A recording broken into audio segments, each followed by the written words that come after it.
বিপ্লবী চিন্তার বীজ সুভাষচন্দ্রের মনে ছোটবেলা থেকেই বপন হয়েছিল, ছোটবেলা থেকেই তার মধ্যে বিপ্লবী চিন্তার প্রকাশ লক্ষ্য করা যায়। কটকের রেভেনশন স্কুলে থাকাকালীন তিনি ক্ষুদিরাম বসুর মৃত্যু দিবস পালন করে সাড়া ফেলে দিয়েছিলেন। বেণীমাধব দাস তার শিক্ষক তাকে এ বিষয়ে মৌন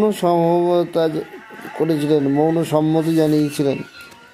তা সুভাষচন্দ্র বসু শুধু এখানে নয়, পরবর্তীকালে প্রেসিডেন্সি কলেজে ওটেন সাহেবকে ভারতীয়দের অসভ্য বলবার শাস্তি হিসেবে প্রহত করেছিলেন।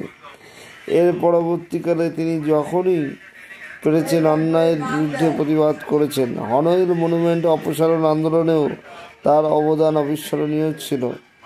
এছাড়া ছাত্র আন্দোলনে তিনি সক্রিয়ভাবে যুক্ত ছিলেন।